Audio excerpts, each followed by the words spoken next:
La mayoría de las personas sueñan con crecer rodeados de millones, lujo y privilegios, pero para algunas jóvenes herederas, ese sueño tuvo un giro oscuro. En el video de hoy, exploraremos las vidas trágicas de chicas que fueron millonarias desde su nacimiento, pero cuyas historias tomaron giros inesperados y, a menudo, desgarradores. Para nuestra primera historia, vamos a regresar al Nueva York de los años 1920. Gloria Lauren Vanderbilt nació el 20 de febrero de 1924 en Manhattan, Nueva York, en una dinastía de enorme riqueza e influencia estadounidense. Se dice que después de su nacimiento, el padre de Gloria fue escuchado diciendo: «Es fantástico lo Vanderbilt que se ve. ¿Ves la esquina de sus ojos, cómo se levantan?». Para entonces los Vanderbilt eran una gran red de familias, todas descendientes en última instancia de Cornelius Vanderbilt, el principal magnate de barcos de vapor y ferrocarriles en Estados Unidos, a mediados del siglo XIX. Vanderbilt había sido posiblemente el hombre más rico del mundo, ya que sus trenes y barcos formaron el núcleo del transporte durante la industrialización de Estados Unidos. La riqueza de la familia se había dispersado en las generaciones siguientes, aunque muchos miembros de la familia Vanderbilt seguían siendo enormemente ricos. El padre de Gloria era uno de los herederos de esta riqueza. Reginald Claypool Vanderbilt era bisnieto de Cornelius Vanderbilt. Su hermano mayor, Alfredo, había heredado la mayor parte del dinero de su rama familiar, pero en una época en la que la riqueza existente podía generar aún más riqueza si se invertía sabiamente. Los pocos millones de dólares que heredó Reginaldo seguían constituyendo una fortuna considerable, aunque terminó despilfarrando gran parte de ella, gastando generosamente en deportes ecuestres y apuestas. También era alcohólico y murió en septiembre de 1925 por cirrosis hepática, cuando Gloria tenía apenas 1 año y medio de edad. Gloria era la única hija del matrimonio de Reginald con Gloria Morgan Vanderbilt. Ella provenía de una familia política prominente y se casó con Reginald, quien era 24 años mayor que ella, en 1923, no mucho antes de que naciera la pequeña Gloria. En su testamento, Reginald dejó la mayor parte de su fortuna a Gloria Jr. y a otra hija que tenía, Kathleen, de un matrimonio diferente. Reginald dejó a la madre de Gloria solo una asignación comparativamente pequeña, y esto pronto se convertiría en el punto de controversia en un juicio infame en el que Gloria sería central mientras aún era solo una niña. Aunque Reginald Vanderbilt fue irresponsable y poco hábil en los negocios, la herencia de Gloria y su media hermana seguía valiendo unos $5 millones en los años 20, equivalente hoy a cerca de 100 millones, o sea, un latinio. Esto se mantuvo en fideicomiso para Gloria, y el dinero debía ser administrado durante sus primeros años por su madre. Sin embargo, a finales de la década de 1920 y principios de la de 1930, y especialmente después del colapso de Wall Street y el inicio de la Gran Depresión, la tía de Gloria, la hermana de su padre, Gertrude Vanderbilt Whitney, comenzó a examinar cómo la madre de Gloria estaba gastando ese dinero.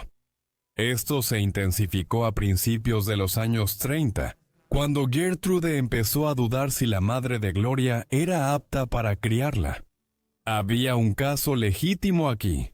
Gloria madre había pasado gran parte de la segunda mitad de la década de 1920 viviendo la buena vida en París, Londres y Biarritz, y a menudo dejaba a su hija con familiares durante largos periodos de tiempo en Nueva York, mientras ella se paseaba por Europa.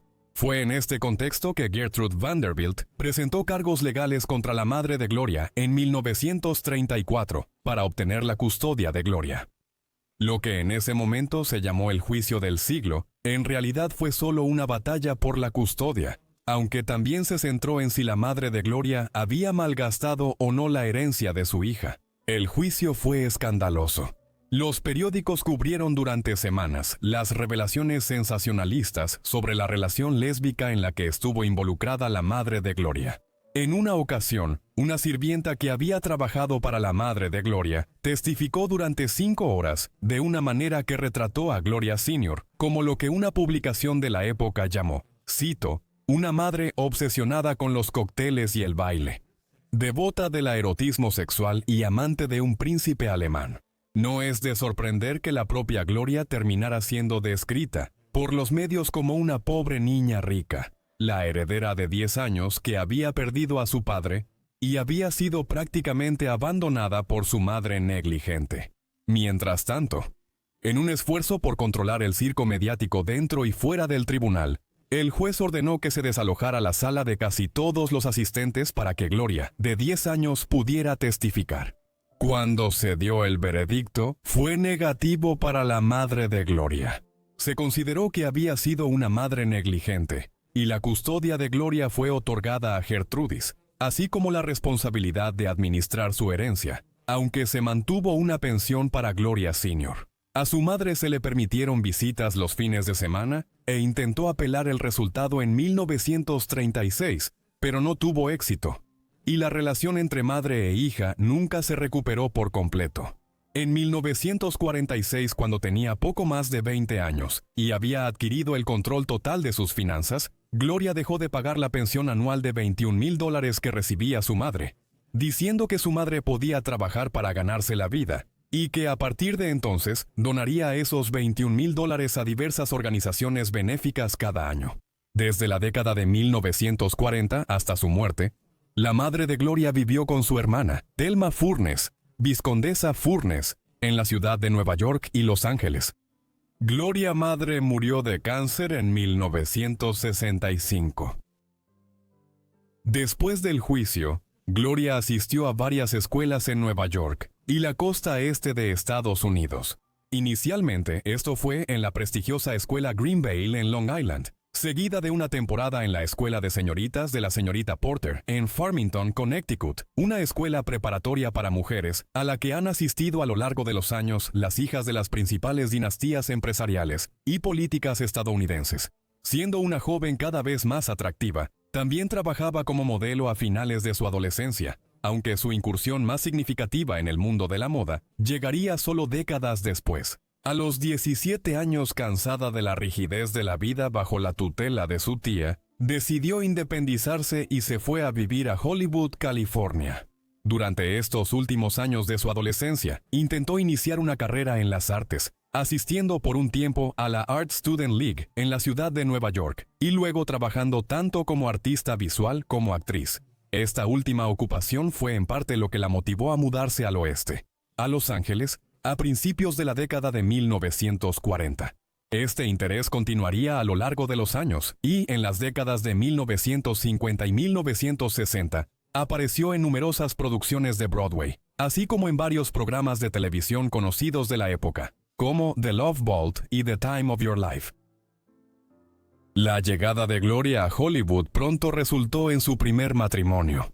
Este fue con Pat DeCicco, un agente de talentos de Hollywood que tenía poco más de 30 años. Se casaron cuando ella tenía 17 años. El matrimonio fue abusivo, y Gloria declaró más tarde que DeCicco la había dejado repetidamente con moretones en los ojos y la menospreciaba psicológicamente. Ella se divorció de él en 1945, sin embargo, la unión había causado un daño duradero a su relación con su tía Gertrudis. Ella desaprobó a DeCicco desde el principio, y como Gloria se casó con él de todos modos, Gertrudis la excluyó de su parte de la fortuna Vanderbilt en su testamento. Ella murió en 1942, solo un año después del matrimonio. Un día después de divorciarse de DeCicco, Gloria se casó con el director de orquesta de 63 años, Leopoldo Stokowski. Fue una unión más feliz que la primera, a pesar de que él tenía 3 veces su edad en el momento de su matrimonio. Duró 10 años y resultó en 2 hijos, llamados Leopoldo Stanislas y Cristóbal, nacidos en 1950 y 1952. Gloria volvió a casarse poco después de su segundo divorcio, en 1955. Solo un año después se casó con Sidney Lumet. Él tenía la misma edad que Gloria, y tenían intereses bastante similares, ya que él era director de Broadway y ella era una actriz aspirante. Al año siguiente, su carrera inmensamente exitosa como director comenzó con el estreno de 12 hombres en pugna, una de las mejores películas de todos los tiempos. El matrimonio no tuvo hijos y terminó en 1963 presumiblemente como resultado de infidelidades, ya que ambos se casaron de nuevo en cuestión de semanas. El cuarto y último esposo de Gloria fue Wyatt Emery Cooper, otro guionista y actor. Permanecieron casados hasta su muerte durante una cirugía a corazón abierto en 1978. Tuvieron 2 hijos, Carter y Anderson, nacidos en 1965 y 1967. Aunque estos son los detalles de sus 4 matrimonios, Gloria tuvo numerosas otras relaciones con personas prominentes a lo largo de los años, muchas de ellas aventuras, mientras estaba casada. Estas incluyen las relaciones con el actor Marlon Brando, el cantante y actor Frank Sinatra, el inventor y magnate Howard Hughes, y un supuesto romance con el escritor de libros infantiles, Roaldo. Aunque intentó ser actriz en los años 40 y 50, Gloria es recordada principalmente por su carrera en la moda. En la década de 1970, colaboró con Mohan Maranghi del grupo Maranghi para lanzar una línea de jeans que llevaba su nombre. La línea fue exitosa y, en los años siguientes, se expandió a una variedad de otras prendas y accesorios, incluyendo vestidos, blusas, zapatos, bolsos de cuero y otros artículos. Esto continuó expandiéndose a lo largo de los años y, para la década de 2000, también incluía una variedad de fragancias exitosas. Todos estos emprendimientos fueron lucrativos, captando las tendencias cambiantes de la moda femenina. Y así Gloria logró establecerse como una empresaria exitosa entre los años 70 y los 2000. La vida posterior de Gloria Vanderbilt fue más tranquila y menos caótica en muchos aspectos que su vida anterior. Tuvo una vida amorosa menos dramática, y no se volvió a casar tras la muerte de su cuarto esposo, en 1978. Desarrolló nuevos intereses en las décadas de 1980 y 1990. Uno fue un renovado interés en una carrera como artista visual. A finales de los años 60, algunas de sus primeras obras se usaron para desarrollar una serie de tarjetas para Hallmark, y en los años 90 comenzó a trabajar de nuevo con vidrio, pintura y cerámica. El resultado fue una serie de exposiciones, la mayoría de las cuales se llevaron a cabo en la década de 2000, en varios espacios de exhibición en la costa este, mientras que también asumió un papel como filántropa en este sentido, actuando como crítica en varias exposiciones y concursos. Sin embargo, el gran amor de Gloria en su vida posterior fue la escritura. Entre los años 70 y su muerte, publicó varias memorias sobre su vida, resaltando sus reflexiones sobre el juicio a su madre y tía en 1934, así como sobre sus matrimonios y relaciones. También publicó 3 novelas de ficción: Nunca digas adiós, publicada en 1989, El libro de recuerdos de Star Faithful, publicada en 1994, y Obsesión, un cuento neurótico, publicada en 2009. También hubo un creciente interés en escribir sobre ella, especialmente con la aparición del libro de Barbara Goldsmith, Pequeña Gloria, en 1980, una obra que examina el juicio de 1934 y el contexto cultural en el que ocurrió. Gloria Vanderbilt falleció en su casa en Manhattan el 17 de junio de 2019. La causa aparente de su muerte fue cáncer de estómago, aunque para entonces tenía 95 años y había vivido una vida larga y productiva. Posteriormente fue sepultada en la cripta familiar de los Vanderbilt en Staten Island. A continuación vamos a hablar de una heredera reclusa que llevó una vida de desconfianza, problemas de salud y otros inconvenientes que pocos desearían ni a su peor enemigo. Huguette Marcel Clark nació el 9 de junio de 1906 en París, Francia. Huguette era la segunda hija mayor de William A. Clark, mientras que su madre era Anna Eugenia Clark, la segunda esposa de William. Su padre, cercano a los 70 años cuando nació Huguette, fue una figura destacada de la vida estadounidense a inicios del siglo XX. Había hecho una fortuna durante la expansión hacia el oeste de los Estados Unidos en Montana y otras regiones desde la década de 1860.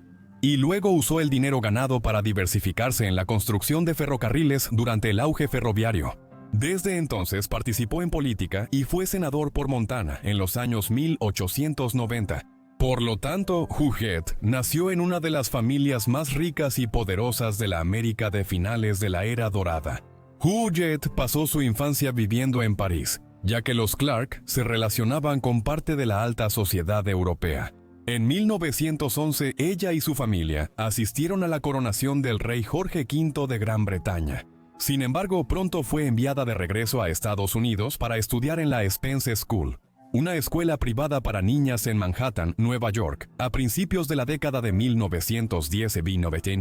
Aquí residía junto con varios otros miembros de su familia en la casa de la Quinta Avenida, un enorme edificio de 6 pisos y 121 habitaciones que se creía que era la casa de propiedad individual más grande de la ciudad de Nueva York en ese momento. Cuando nació en 1906, Huguet tenía muchos hermanos y medio hermanos. Su padre tuvo 7 hijos de su primer matrimonio, y aunque 2 de ellos murieron en la infancia, 5 vivieron más allá de la niñez, aunque otro, Paul Clark, murió en su adolescencia en 1896. Así, Huguet tenía 4 medio hermanos, Mary, Charles, Catherine y William, cada uno de los cuales era aproximadamente de 30 a 40 años mayor que ella. Además, Huguet tenía una hermana de sangre completa, una hermana llamada Andre, que nació 4 años antes que ella, pero que también murió joven de meningitis en 1919. El arreglo familiar era significativo, ya que el patriarca de la familia estaba envejeciendo y su fortuna pronto sería heredada por sus hijos. Esta fortuna era considerable, pues Clark siguió expandiendo sus negocios en las décadas de 1900 y 1910, sumando operaciones mineras y participando en el desarrollo temprano de Las Vegas como parada para viajeros hacia Los Ángeles. Cuando murió el 2 de marzo de 1925 en Nueva York, su fortuna se estimó en $300 millones. Ajustado a la inflación, esto sería más de $5,000 millones hoy. Así, los hijos de Clark heredaron una enorme fortuna cuando él falleció. Huguet ciertamente no siguió los pasos de su padre en los negocios ni en la política. Una vez que recibió su parte de la herencia tras su muerte en la primavera de 1925, se estima que fueron unos $50 millones, ya que su padre repartió casi equitativamente su fortuna entre su esposa y 5 hijos. Huguet estaba satisfecha dedicándose a la filantropía y desarrollando sus intereses en el mundo del arte y la moda. A finales de los años 20 gastó unos $50,000 en drenar un estanque de agua salada en su villa Velos Guerdo, en Santa Bárbara, California, para convertirlo en el refugio de aves André Clark, nombrado así por su hermana fallecida una década antes. Clark terminó viviendo brevemente en Santa Bárbara, después de casarse con William McDonald Glover, un estudiante de derecho a quien había conocido en Nueva York mientras ambos estudiaban. Se casaron en agosto de 1928, pero la unión no duró mucho, y se divorciaron una semana antes de su primer aniversario de bodas. Así que pronto regresó a Nueva York y se instaló en un departamento en la Quinta Avenida. Aquí, sus sentidos estéticos pronto comenzaron a mostrarse. Huguet convirtió el departamento y los adyacentes para crear un enorme espacio abierto que daba al Central Park, en una vasta sala repleta de una biblioteca y otras comodidades. En los años 30, Huguet participó en la alta sociedad de la costa este. Exhibió pinturas en la Galería de Arte Corcoran en Washington, Distrito de Columbia, y asistió a desfiles de moda en Nueva York.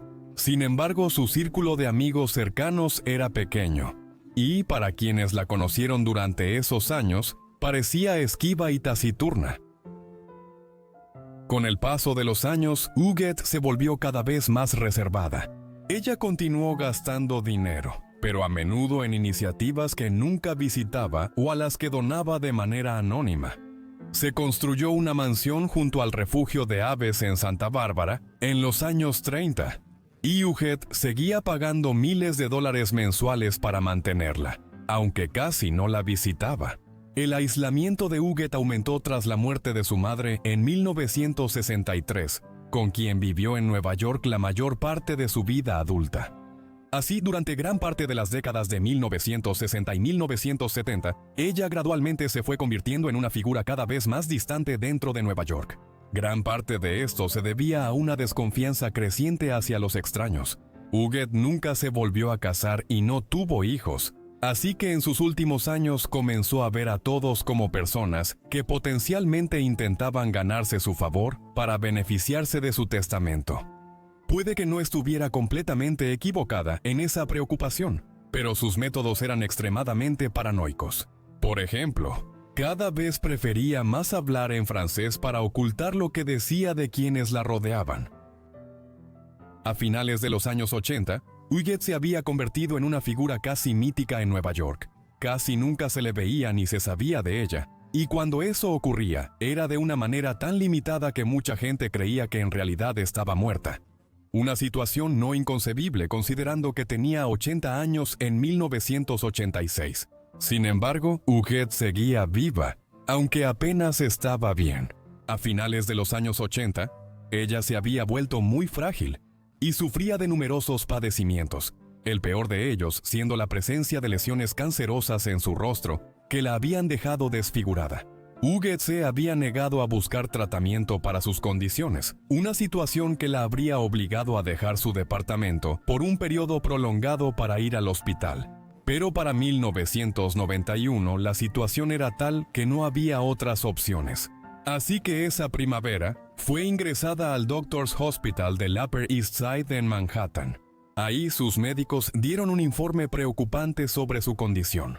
El rostro de Huguette tuvo que ser operado y reconstruido. Tal era el daño causado por su negativa a tratarse las lesiones. De hecho, no había ido al médico en 2 décadas, y parecía que rara vez, si es que alguna vez, comía. Además, su estado mental era muy pobre, y a menudo parecía que no estaba consciente de su entorno ni de las personas que conversaban con ella. Después de su cirugía y recuperación, los médicos de Clark le aconsejaron que podía regresar a su departamento, pero Huguette se había acostumbrado a su entorno. Por lo tanto, comenzó a pagarle al Doctors Hospital casi $1,000 por día para que le permitieran quedarse en su habitación del hospital. Después la trasladaron al centro médico Beth Israel y ocupó una habitación en el piso 11 con vista a Central Park y comenzó a pagar personal de enfermería privado para que la cuidara. Como resultado, Huguette Clark pasaría los últimos 20 años de su vida viviendo en el hospital, pero con su propia ala semiprivada con vista al parque, sobre el cual su departamento había dominado durante medio siglo. Y curiosamente, el cambio de entorno parece haberle hecho bien. Con el paso de los años, su salud y estado mental mejoraron considerablemente, como lo señalaron sus médicos en informes intermitentes, aunque seguía siendo sumamente excéntrica. Lo curioso de todo esto es que Huguette no se molestó en comunicarse con ninguno de sus numerosos empleados de su departamento en la Quinta Avenida, la propiedad en Santa Bárbara, California, o una mansión que había comprado en los años 50 en Connecticut, pero en la que nunca llegó a vivir. En estas diversas residencias, los empleados seguían recibiendo su salario y continuaban con su trabajo de mantener las propiedades, pero no tenían idea de dónde estaba su empleadora, ni qué le había sucedido. Mientras tanto, Huguette gastaba la mayor parte de su gran fortuna antes de morir. Se entregaron sumas generosas como regalos a distintas personas. Una amiga de toda la vida recibió $10 millones. Esto pudo haber sido legal, pero el hecho de que una de las enfermeras privadas de Huguette en el centro médico Beth Israel, Hadassah Perry, recibiera más de $30 millones en efectivo y regalos, parece indicar que había algún elemento de explotación. Por otro lado, Huguette era una mujer de la que era difícil no recibir regalos en sus últimos años. En una ocasión, le dio $25,000 al técnico que arregló su televisor en su habitación del hospital. Huguette finalmente falleció el 24 de mayo de 2011, a la edad de 104 años. Surgió controversia inmediata sobre su riqueza y herencia. Por ejemplo, se reveló que Huguette había poseído varias pinturas muy valiosas de numerosos pintores impresionistas franceses famosos del siglo XIX y principios del siglo XX como Edgar Degas y Claude Monet. Algunas de estas habían desaparecido de sus mansiones en los años en que ella estuvo residiendo en el hospital. Sin embargo, la mayor controversia en torno al testamento de Uget fue la distribución de la fortuna de $300 millones que poseía al momento de su muerte. Se presentó un testamento en la corte que mostraba que Uget quería donar 3/4 partes de su fortuna a organizaciones benéficas. Luego se reservaron unos $30 millones para su enfermera privada, Hadasha Perry, además de los aproximadamente $30 millones en regalos y dinero que Uget le había otorgado cuando aún estaba viva. Otras estipulaciones permitieron un legado para su ahijada, Wanda Steiger, y pagos en efectivo a algunos de sus sirvientes de toda la vida en su departamento de la Quinta Avenida. Pero pronto se reveló que antes de la finalización de este testamento, Uget en realidad había firmado otro testamento completamente diferente solo unas semanas antes. Este había sido enormemente diferente al segundo testamento, que fue finalmente certificado.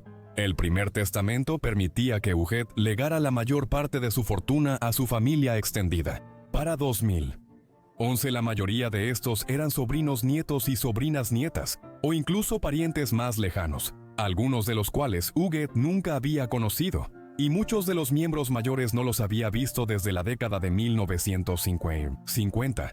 Sin embargo, Uget al menos había considerado temporalmente la idea de otorgarles la gran mayoría de su patrimonio.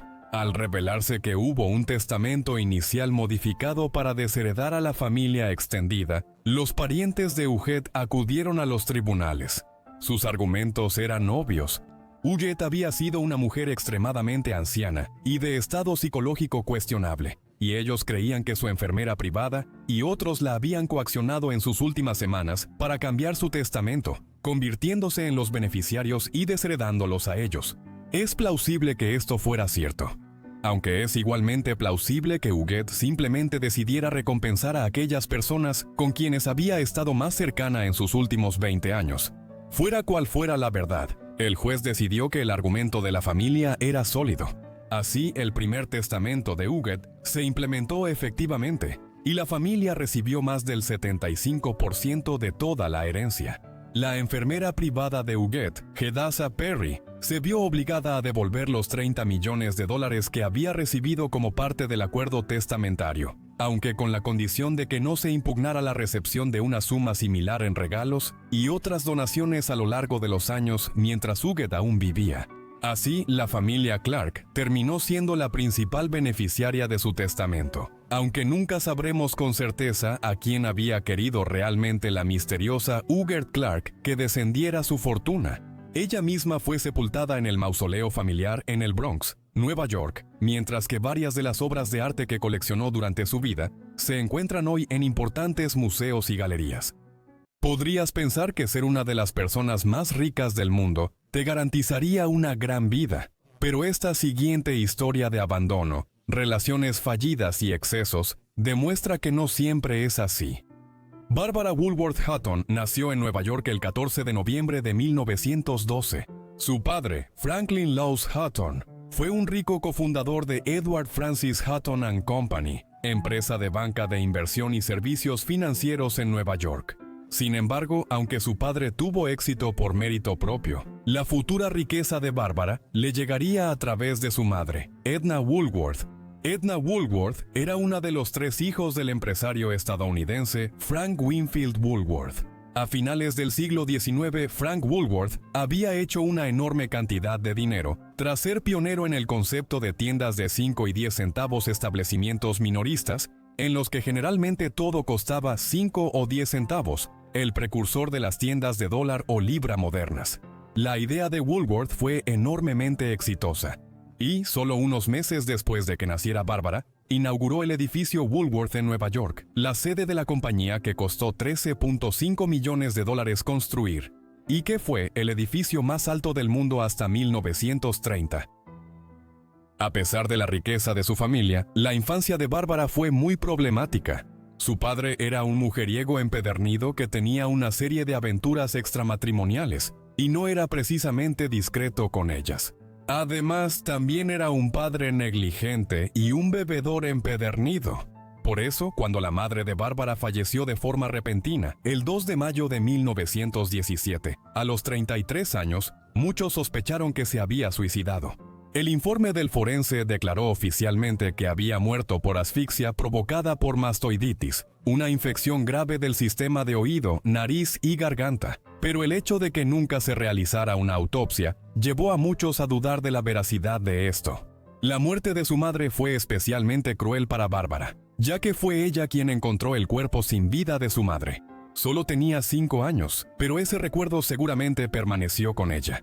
A partir de entonces, su padre prácticamente la envió a ser criada por una institutriz y a asistir a una serie de escuelas privadas en Nueva York y en Farmington, Connecticut. En los años que siguieron, ocurrieron eventos que darían forma al resto de su vida. En 1919 su abuelo materno, el fundador de Woolworths, murió. Y luego en 1924 su abuela materna también falleció.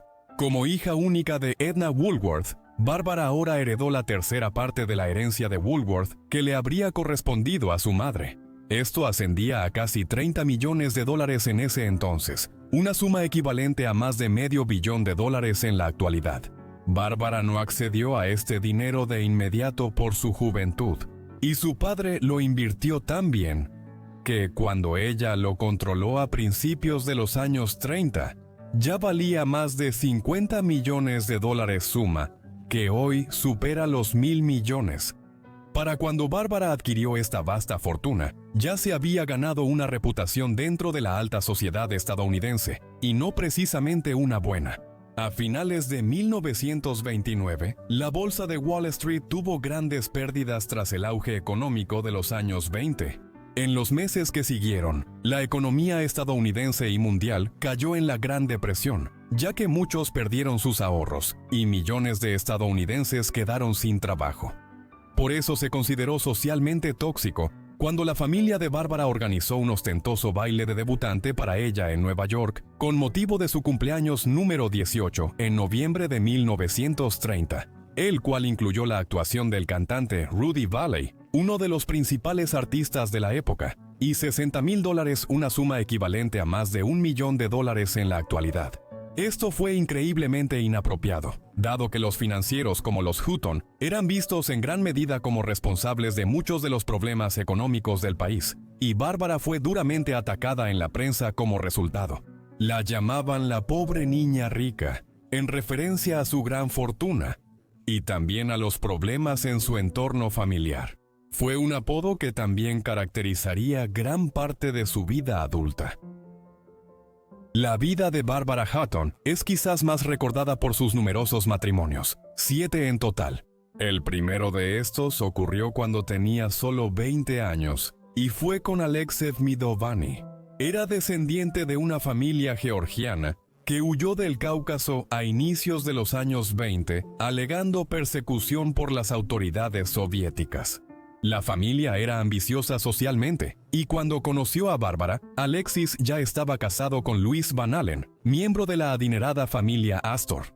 Se divorció pronto de ella y se casó con Bárbara, más rica, el 22 de junio de 1933.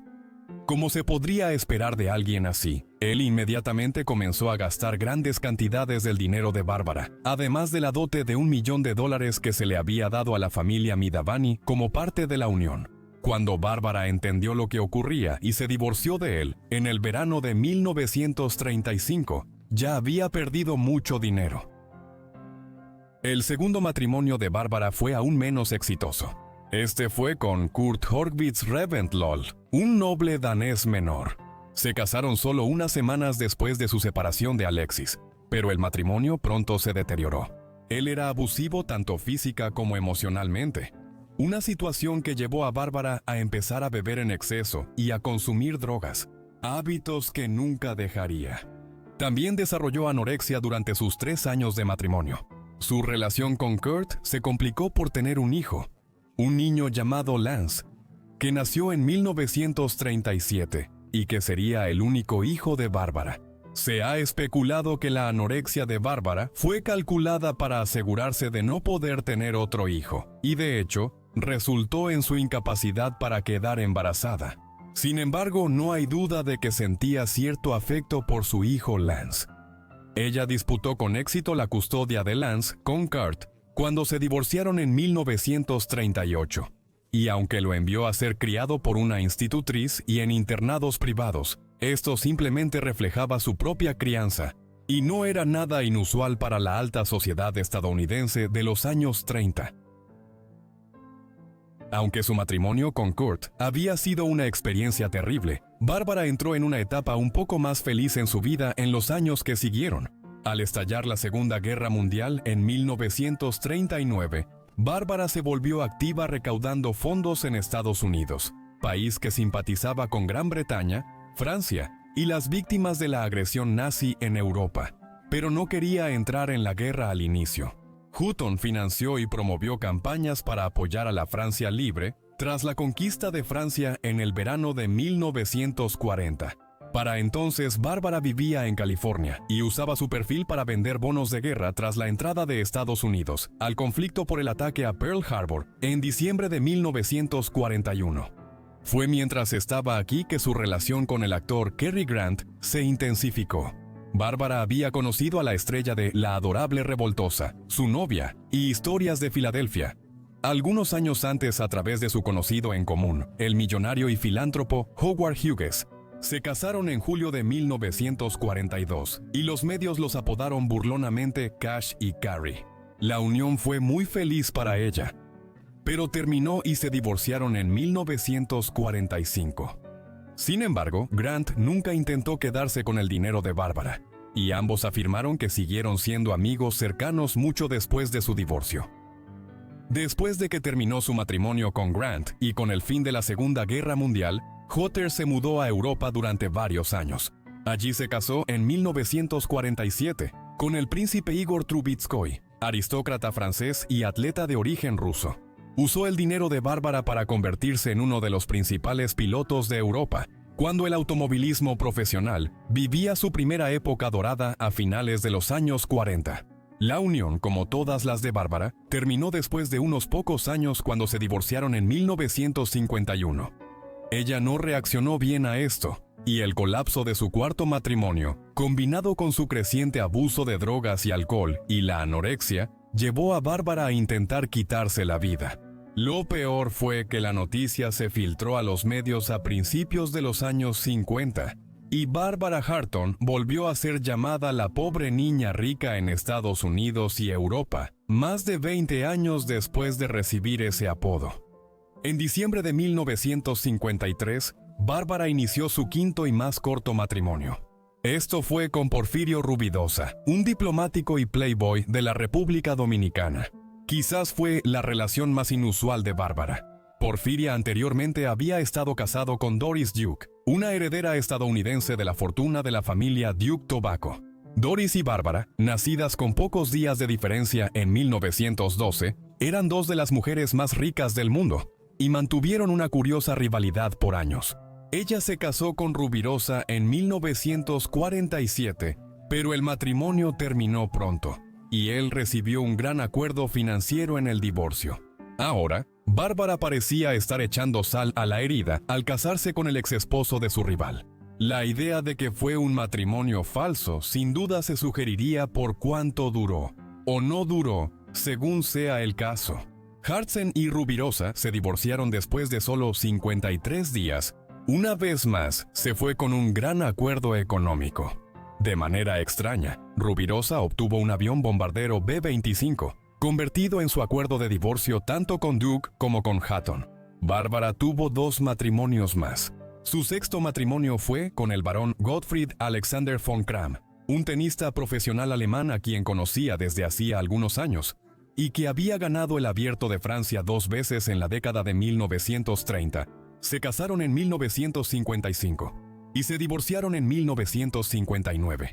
Después de eso, Bárbara se casó una vez más con el príncipe Raymond Duane Wienhana Champasak, un aristócrata laosiano.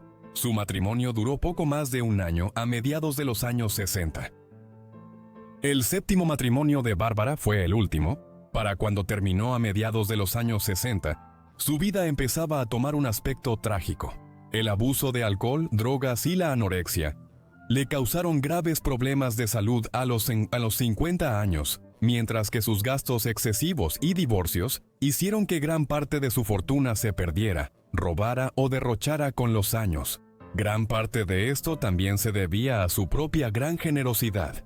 Amigos y conocidos siempre sabían que ella escucharía sus solicitudes de apoyo financiero para un proyecto u otro, pero esto dejó a una mujer que frecuentemente estaba intoxicada, también expuesta a la explotación. La trágica etapa final de su vida empeoró en 1972, cuando su único hijo Lance, de su segundo matrimonio, murió en un accidente aéreo a los 30 y tantos años. Después de esto, Bárbara se volvió cada vez más recluida. Vendió algunas de sus casas para tratar de estabilizar sus finanzas y se mudó al ático del Hotel Beverly Wilshire en Los Ángeles a mediados de los años 70. Fue aquí donde vivió el último periodo de su vida, adicta a los analgésicos y al alcohol y casi ciega. Falleció de un infarto el 11 de mayo de 1979 a los 66 años. En ese momento se pensaba que solo le quedaban $3.500, pese a haber sido una de las mujeres más ricas del mundo medio siglo antes, aunque no se sabía con certeza su verdadera riqueza si se contaban todos sus activos. En cualquier caso, fue un final trágico para la vida de la destacada pobrecita niña rica de Estados Unidos. Ahora nos dirigimos al Nueva York de los años 50 para descubrir la historia de una heredera multimillonaria cuya familia parecía estar perseguida por la desgracia y que algunos creían que estaba maldita. Christina Onassis nació el 11 de diciembre de 1950 en el Sanatorio Leroy, luego llamado Hospital Leroy, en Nueva York. Su padre era Aristóteles Onassis y su madre era Tina Onassis Levanos. Ella fue su segunda y última hija. Su hermano mayor, Alejandro, había nacido 2 años y medio antes de que Christina llegara. Para entender la trayectoria de la vida de Christina Onassis, necesitamos comprender quiénes eran sus padres y la riqueza que alcanzaron. Aristóteles Onassis, su padre, provenía de un origen algo humilde, pero su propio padre, a su vez, fue un hombre exitoso que se hizo a sí mismo. Aristóteles nació en Esmirna, en la costa este de Turquía, en 1906. Onassis era de ascendencia griega, una etnia que no era poco común entre la población de Esmirna en ese entonces. Más tarde, cuando Grecia fue a la guerra con Turquía después de la Primera Guerra Mundial, Aristóteles dejó Turquía y se fue a Argentina. Ahí comenzó su ascenso como magnate de los negocios, incursionando en el tabaco y el transporte de carga antes de ganar mucho dinero durante la Segunda Guerra Mundial. Después de la guerra, se expandió a las industrias de aerolíneas y casinos, y se convirtió en el mayor magnate naviero del mundo. Irónicamente, el matrimonio de Onassis con la madre de Christina, Tina, fue una unión con la hija de uno de sus mayores rivales. Este era Stavros Levanos, el dueño del imperio naviero Levanos, y una de las pocas compañías que podían desafiar el dominio de Onassis en la industria de transporte marítimo del Mediterráneo. Tina tenía 17 años cuando se casó con Onassis, de 40 en 1946. Todo esto significaba que Christina nació en una dinastía empresarial extremadamente rica, una que continuó expandiéndose mientras ella crecía, con su padre cultivando nuevos lazos comerciales en Arabia Saudita y sus crecientes proyectos de producción de petróleo. Sin embargo, también hubo controversia. Christina seguramente estaba bien enterada de los infames asuntos fiscales de su padre, que eran dudosos e involucraban que sus barcos navegaran bajo banderas de Panamá y Liberia para evitar pagar impuestos y derechos de aduana. Christina tuvo una infancia internacionalista. Su padre tenía negocios en todo el mundo y la familia tenía casas y residencias en 3 continentes y en muchos países como Grecia, Argentina, Estados Unidos, Francia e Inglaterra. Como consecuencia, se mudaban mucho y Christina no recibió su educación en un solo país. También fue cuidada principalmente por sirvientes, sin recibir mucha atención de sus padres, quienes estaban ocupados con sus negocios, algo típico de los hijos de familias extremadamente ricas. Desde el inicio de su adolescencia, la enviaron a Inglaterra, donde asistió a Headington School, una escuela independiente de élite para niñas. y luego al Queen's College en Londres a finales de los años 60. Fueron años tumultuosos para su familia. El padre de Cristina tenía más del doble de edad que su madre cuando se casaron, y el matrimonio fue inestable en los años 50, principalmente por el largo romance de Aristóteles con María Callas, famosa cantante greco-estadounidense. Finalmente, sus padres se divorciaron en 1960. La familia recibió aún más atención cuando el padre de Cristina comenzó una relación a mediados de los años 60 con Jackie Kennedy, la viuda del presidente asesinado John F. Kennedy. Finalmente se casaron el 19 de octubre de 1968 y la unión generó un enorme interés en la prensa, dado el nivel de celebridad de Kennedy en los años 60. Ni Cristina ni Alejandro llegaron a encariñarse con su madrastra, y resentían las mayores medidas de seguridad y la intervención de los medios en sus vidas como resultado de la relación y el posterior matrimonio. Cristina siempre creyó que Jackie estaba interesada en su padre por su dinero, y se refería a ella como, cito, la desafortunada obsesión de mi padre. En las primeras semanas de 1973, cuando Cristina tenía 22 años, ocurrió un evento que marcaría el resto de su vida. Su hermano Alejandro había desarrollado un interés por la aviación como pasatiempo a finales de los años 60. Él había volado miles de horas y tenía una licencia de piloto. Incluso fue presidente de una de las subsidiarias regionales de la aerolínea familiar, Aviación Olímpica. Un inconveniente era que la vista de Alejandro no era particularmente buena, aunque esto puede que no haya sido directamente responsable de la tragedia que ocurrió en enero de 1973 en el Emosono, Papua. El 22 de enero de ese invierno tardío, Alejandro sacó su pequeño avión anfibio, un Piaggio P-136, para darle una lección a un posible nuevo piloto para la aerolínea. Alejandro se sentó en el asiento derecho mientras que el nuevo piloto, Donald Macusta, quien estaba pilotando el avión, se sentó en el asiento izquierdo. Un tercer piloto, Donald McGregor, se sentó en la parte trasera. Trágicamente, el vuelo resultó en un grave accidente cuando despegaron del Aeropuerto Internacional de Helenikon en Atenas debido a unos cables enredados. El ala derecha se inclinó poco después del despegue y el avión se estrelló, siendo Alejandro quien recibió la mayor parte del impacto. Estaba gravemente herido y, horas después, prácticamente dependía de soporte vital. Murió al día siguiente, después de que se concluyera que no había posibilidad de salvarlo. Tenía solo 24 años. El nuevo piloto potencial Macusta y el piloto habitual de Alexander, McGregor, ambos sufrieron heridas graves pero sobrevivieron. La muerte de Alexander convirtió a Cristina en la heredera del negocio familiar y de la enorme fortuna de su padre. Él tomó medidas para comenzar a entrenarla como su sucesora, aunque en ese momento su mente estaba distraída. Aristóteles se volvió paranoico y estaba convencido de que la muerte de su hijo se debía a algún juego sucio, culpando primero a Macusta y luego concluyendo que la CIA había estado detrás del accidente y que iban tras él en represalia por su relación con Jackie Kennedy. Mientras él ofrecía grandes recompensas a cualquiera que pudiera confirmar sus ilusiones, Cristina se dirigió a Nueva York para comenzar a aclimatarse al papel que siempre había creído que Alejandro desempeñaría algún día en el negocio.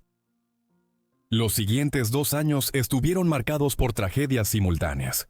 Ya hemos visto que el padre de Cristina tomó muy mal la muerte de Alejandro. Lo mismo ocurrió con su madre. Tina se casó 2 veces más tras divorciarse de Aristóteles. También había desarrollado un problema cada vez mayor con los medicamentos recetados, y esto se intensificó tras la muerte de Alejandro. El 10 de octubre de 1974, mientras estaba en la mansión de París con su tercer esposo, sufrió una sobredosis y murió por acumulación de líquido en los pulmones. Mucha gente en ese momento y desde entonces ha especulado que esto fue un suicidio por desesperación tras la muerte de su hijo el año anterior. La última familiar directa de Cristina murió apenas 6 meses después. Su padre había estado sufriendo de miastenia gravis, un trastorno muscular, durante varios años. Sin embargo, después de la muerte de Alejandro, dejó de luchar contra la enfermedad y parecía haber perdido las ganas de vivir. Murió el 15 de marzo de 1975 en un hospital parisino, supuestamente por insuficiencia respiratoria. Con esto, Cristina había perdido a ambos padres y a su único hermano, todo en un lapso de menos de 26 meses. Estas circunstancias trágicas la llevaron a declarar: "Ahora estoy completamente sola en el mundo". Con la muerte de su padre, una gran parte de la riqueza y los negocios de la familia Onassis fueron heredados por Cristina. Aproximadamente el 45% de la herencia fue destinado por su padre para la creación de la Fundación de Beneficencia Pública Alejandro Onassis, una entidad benéfica establecida en memoria de Alejandro. Pero Cristina heredó la mayor parte del otro 55%, además de que logró obtener parte de la considerable fortuna que su madre había adquirido como parte del divorcio de sus padres en 1960. Con esto, ahora era una mujer inmensamente rica, con una fortuna de cerca de $600 millones, alrededor de 3.000 millones hoy en día, y al mando de un imperio empresarial. Cristina casi de inmediato decidió reducir la carga de administrar el negocio vendiendo partes sustanciales del mismo. Para mediados de la década de 1970, los negocios de Onassis se habían expandido al transporte de carga, transporte, aerolíneas, juegos de azar, petróleo y muchos otros emprendimientos más. Vendió algunas partes y donó otras partes del negocio y propiedades a causas benéficas. Mientras tanto, consolidó su propiedad del negocio principal de transporte marítimo y aerolíneas, aunque desde entonces ha habido mucha especulación sobre cuánto participaba realmente en la gestión diaria del negocio. La impresión general es que los detalles se dejaban a la junta y a los directores de la empresa. Durante este tiempo, Cristina recibió mucha atención de los medios por su vida personal y su estilo de vida lujoso. Vivía en un lujo casi inaudito, llegando incluso a gastar decenas de miles de dólares para enviar un jet privado a Estados Unidos y que le trajeran refrescos de dieta. También era conocida por dar miles de dólares a amigos ocupados para que la acompañaran. La prensa también informó sobre su infeliz vida amorosa, como veremos pronto, y sus problemas de peso. Cristina era conocida por usar frecuentemente dietas extremas, lo que la llevaba a perder mucho peso, pero lo recuperaba todo cuando pasaba por un mal momento. Además, se creía ampliamente que Cristina tenía un problema creciente de adicción a las drogas, con dependencias a medicamentos recetados como barbitúricos, antidepresivos y tranquilizantes. La vida matrimonial y las relaciones de Cristina eran aún más caóticas que las de su padre. Entre 1971 y 1987, Cristina tuvo 4 matrimonios y divorcios. El primero de estos fue con José Volcar. Él era un magnate inmobiliario que estaba cerca de cumplir 50 años, mientras que Cristina tenía solo 20 años cuando se casaron en 1971. Fue una especie de aventura juvenil para Cristina, y una que curiosamente reflejaba el matrimonio de su propia madre con Aristóteles, cuando ella era solo una adolescente. Rápidamente se dieron cuenta de que no estaban hechos el uno para el otro, y se divorciaron al año siguiente. 3 años después, a finales de 1975, Cristina se casó con Alejandro Andriadis. Él era un magnate naviero y heredero de un imperio empresarial muy amplio en Grecia, que incluía intereses bancarios. Nuevamente el matrimonio fue de corta duración, y, después de poco más de un año, se divorciaron a principios de 1977. La unión podría verse como un intento de Cristina de distraerse de la tragedia de haber perdido a todos los miembros de su familia en los 3 años anteriores. El tercer matrimonio de Cristina llegó al año siguiente, esta vez con Sergei Kolzov. Al igual que Andriadis, él era un magnate naviero, aunque estudios posteriores han concluido que Kolzov, un ruso, también tenía vínculos cercanos con el gobierno de la Unión de Repúblicas Socialistas Soviéticas y puede que haya sido un agente de la KGB. Existe la posibilidad de que Kolzov haya impulsado la relación con el apoyo de Moscú para infiltrarse en un imperio empresarial sumamente importante en el mundo occidental, en una época en la que la Guerra Fría volvía a entrar en un periodo de crecientes tensiones entre Rusia y Estados Unidos. Si fue así, la idea pronto se dejó de lado. Se divorciaron en 1980. Después de que su matrimonio con Kolzov se disolvió, Cristina pasó el periodo más largo de su vida adulta sin casarse. 4 años después, se casó con su cuarto y último esposo, Thierry Roussel. Roussel provenía de una destacada familia francesa que estaba involucrada en la industria farmacéutica y en la política francesa.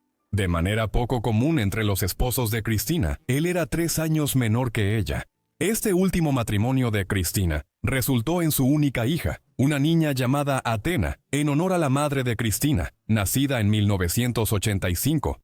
2 años después, el matrimonio terminó, lo cual no es sorprendente si se considera que Roussel era un mujeriego empedernido, y tuvo otros 2 hijos con su amante durante los años que estuvo casado con Onassis. Cristina no volvería a casarse. Como se mencionó, Onassis tenía una adicción creciente a los medicamentos recetados en la década de 1970, y esto empeoró con el paso de los años, especialmente a partir de 1980, cuando le diagnosticaron depresión clínica. Con médicos complacientes y recetas fáciles, su consumo creció en los 80, pues empezó a automedicarse para aliviar las cicatrices de su vida atormentada. El 19 de noviembre de 1988, Cristina fue encontrada muerta en una bañera. Esto fue en la casa de una amiga en Argentina, un país donde había pasado gran parte de sus últimos años, ya que había desarrollado lazos con el país, que fue la patria adoptiva de su padre en la década de 1920. Allí había buscado escapar del escrutinio de la prensa, y estaba considerando mudarse de manera permanente para criar a Atenea. Su muerte a tan solo 37 años de edad se consideró como un ataque al corazón, aunque no hay duda de que esto fue en parte debido a su abuso de drogas, mientras que otros han especulado que hubo algún elemento siniestro involucrado, dado el enorme patrimonio de Onassis. Su cuerpo fue regresado a Grecia, y fue enterrada en una tumba familiar junto a su padre y su hermano. Tras su muerte, la herencia de $250 millones de Onassis fue el centro de intensos conflictos legales. Atenea era su única heredera sobreviviente, pero en ese momento solo tenía 3 años de edad. Por lo tanto, se nombraron varios fideicomisarios griegos para supervisar la herencia en su nombre. Durante la década de 1990, surgieron disputas legales entre ellos y Thierry Roussel, una figura cuyos negocios fluctuaban enormemente y que a menudo intentaba recurrir a la herencia de su hija para ayudar con sus dificultades financieras. Heredó la propiedad en su cumpleaños 18 a inicios de 2003. La única hija de Cristina es actualmente una jinete de salto ecuestre. Para nuestro último relato, nos uniremos a Briefcase en la Nueva York de la década de 1880, donde una heredera desapareció sin dejar rastro. Dorothy Harriet Camille Arnold nació en la ciudad de Nueva York el 1 de julio de 1885. Su padre era Francis Rose Arnold, un hombre de negocios cuya familia rastreaba su ascendencia hasta el inicio de la colonización europea en Norteamérica, con un antepasado que supuestamente llegó a Plymouth Rock en el Mayflower en 1620. Sus antepasados más cercanos se habían integrado en la alta sociedad y los negocios de Nueva York, y el propio Francis era socio de F.R. Arnold Co., una empresa importadora que traía artículos de lujo a Estados Unidos desde el extranjero. Esta era una época de prosperidad sin precedentes en Estados Unidos, la llamada Era Dorada, y así el negocio de los Arnold, que se especializaba en perfumes, prosperó, lo que significó que Dorothy creció en la riqueza y en una familia conocida en Manhattan. La madre de Dorothy era Mary Martha Arnold. Su apellido de soltera era Samuel y provenía de una familia prominente cuyos orígenes estaban en la Canadá británica. Ella y Francis tuvieron otros 3 hijos, un hijo, John, que era mayor que Dorothy, y otro hijo y una hija, Dan y Marjorie, que nacieron en los años posteriores al nacimiento de Dorothy. Para elevar el estatus social familiar, la tía paterna de Dorothy, Harriet, estaba casada con Rufus Tom Peckham, destacado abogado y juez asociado de la Corte Suprema de Estados Unidos de 1895 a 1909. Todas estas conexiones asegurarían que, cuando Dorothy desapareciera repentinamente muchos años después, la historia atrajera una atención mediática significativa tanto en Nueva York como en todo el país. La infancia de Dorothy fue como se esperaría de la hija de un rico hombre de negocios en Nueva York. En el apogeo de la era dorada, la familia vivía en una gran casa adosada en el Upper East Side de Manhattan y tenía un considerable personal allí. Mientras crecía, asistió a la exclusiva Escuela Belton para niñas. Louisa Belton fundó esta escuela en 1886 en Manhattan para las hijas de familias adineradas, ofreciendo un plan de estudios muy progresista para la época en una escuela femenina. Aquí, las niñas aprendían materias como literatura inglesa, clásicos griegos y romanos y francés. Pero también estudiaba materias científicas como química y física. Después de su tiempo en Belton, Dorothy se dirigió al colegio Bryan Moore en Pensilvania, dejando Nueva York por el primer periodo prolongado de su vida. Allí se enfocó en estudiar literatura y desarrolló aspiraciones de convertirse en escritora. Se graduó en 1905 cuando tenía 20 años. Después de graduarse, volvió a vivir en la casa de sus padres en el Upper East Side y a menudo se le veía en eventos de la alta sociedad en Manhattan. Aún así, mantenía algo de ambición como escritora. Después de un viaje a la casa de vacaciones familiar en el estado de Maine en el otoño de 1910, le informó a su padre que quería tener su propio departamento en Greenwich Village. Esta era una zona que ya empezaba a adquirir reputación como un centro de bohemia y actividad literaria. En el transcurso de 1909 y 1910, también había escrito varios relatos, con títulos como Llamas de Poinsettia y Hojas de Loto. Pero, lamentablemente para Dorothy, sus historias siempre fueron rechazadas por los editores a los que las envió. Lo que era peor, su familia se burlaba de sus aspiraciones literarias y su padre se negó a financiar su deseo de vivir en Greenwich Village, informándole que podía escribir igual de bien en la casa familiar que en el sur de Manhattan. Estos contratiempos personales fueron importantes para su historia posterior, como veremos pronto. En una fría mañana del 12 de diciembre de 1910, Dorothy decidió viajar al centro desde la casa de la familia Arnold. Su madre le había sugerido salir con ella, pero Dorothy le dijo que no, y le informó que solo iba a la Quinta Avenida para comprar un vestido de noche para una fiesta que se celebraría para su hermana menor, Marjorie, en unos días. Dorothy iba a la librería Brentanos a recoger unos libros. El día en cuestión se observó que iba bien vestida con un abrigo caro de sarga azul con piel y una bolsa de satén. Estos son puntos importantes a destacar, ya que su ropa costosa la habría hecho destacar en las concurridas calles de Manhattan y podría haberla convertido en un objetivo para el robo. También llevaba un sombrero de terciopelo negro muy llamativo con 2 rosas azules. En la Quinta Avenida y en algunas calles cercanas, compró varias cosas, incluyendo una caja de dulces en una tienda donde la vendedora la reconoció tan bien que cargó la compra a la cuenta familiar sin siquiera preguntarle quién era. Afuera de la librería Brentanos, Dorothy se encontró con Gladys King, una conocida de la familia que asistiría a la fiesta de Marjorie en unos días.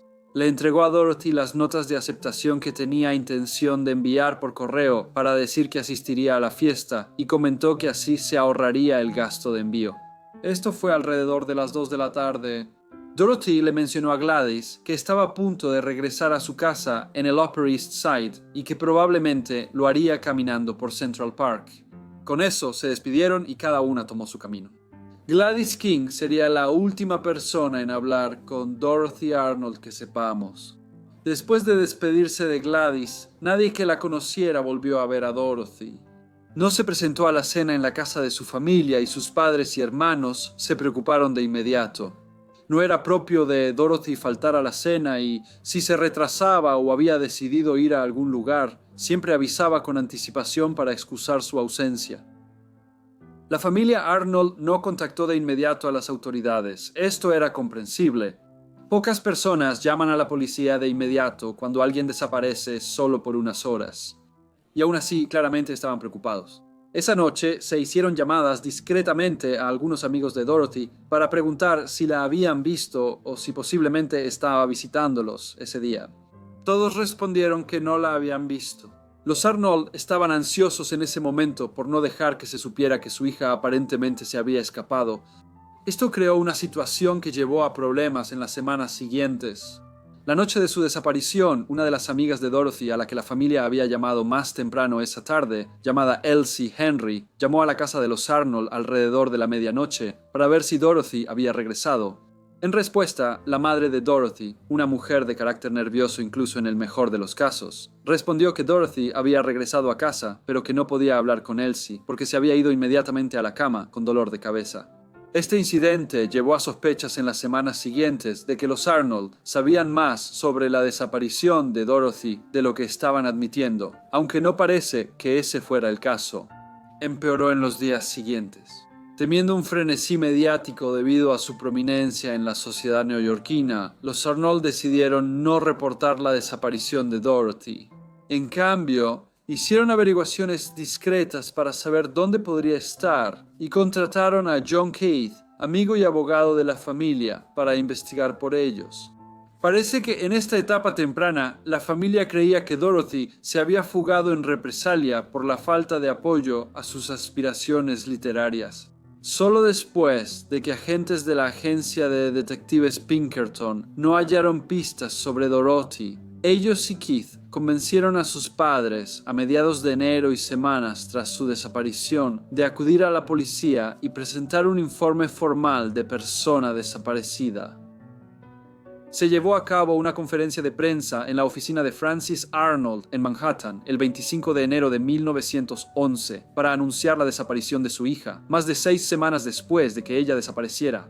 Ofreció una recompensa de $1,000 por cualquier información que ayudara a localizarla, una suma considerable equivalente a decenas de miles de dólares en la actualidad.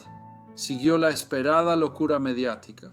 Gran parte de la atención se centró en una relación clandestina en la que Dorothy había estado involucrada durante algún tiempo antes de su desaparición con Jorge Griscomb Jr., el hijo de un acaudalado empresario de Pensilvania.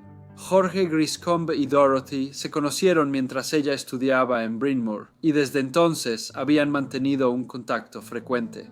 Sin embargo, él estaba de vacaciones en Italia cuando Dorothy desapareció y afirmó que no tenía conocimiento de su paradero. Mientras tanto, la policía siguió investigando. Se investigó si fue atacada en Central Park mientras caminaba, como le dijo a Gladys King que planeaba hacer tras encontrarse en la Quinta Avenida. El propio padre de Dorothy parecía pensar que esa era la explicación más probable y especuló de manera morbosa que su hija había sido asesinada ahí y que su cuerpo había sido arrojado al embalse del parque. Sin embargo, la policía descartó esta teoría.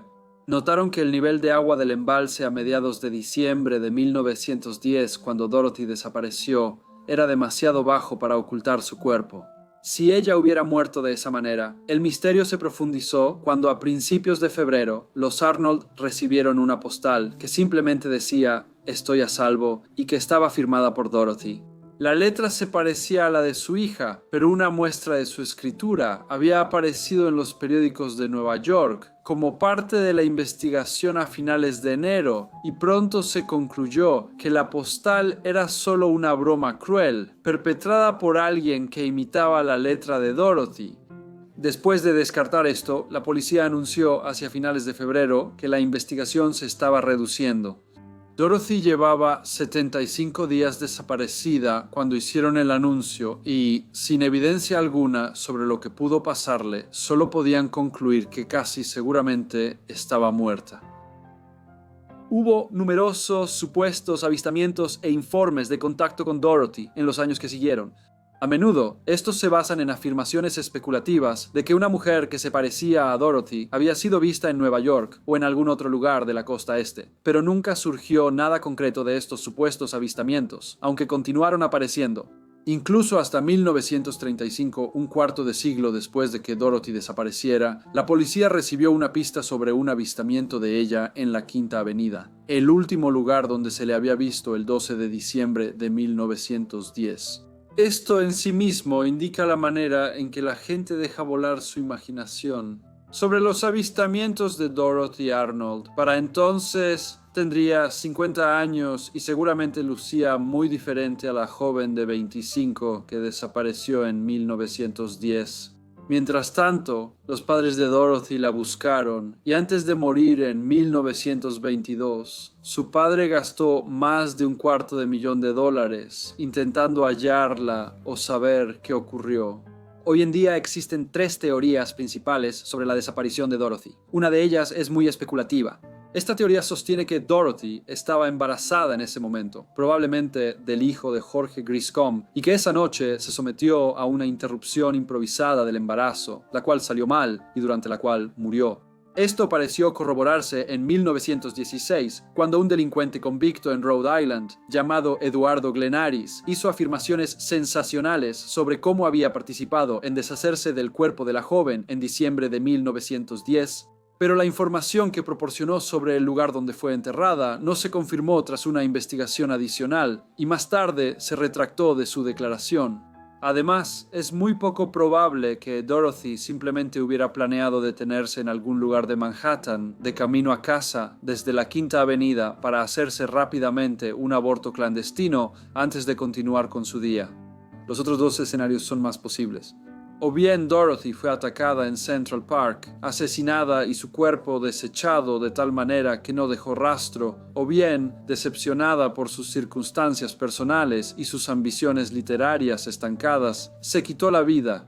Algunos miembros de su familia favorecieron esta explicación de su desaparición, ya que en una carta que escribió a Jorge Griscom, ella aludió al suicidio diciendo: «Bueno, el cuento ha regresado. McClure's me ha rechazado. El fracaso me mira de frente. Todo lo que puedo ver hacia adelante es un camino largo sin retorno. Mamá siempre pensará que ocurrió un accidente». Además, en este punto, su relación con Griscom iba en picada. Ambas parecen plausibles, pero no hay pruebas que respalden ninguna de las 2 posibilidades.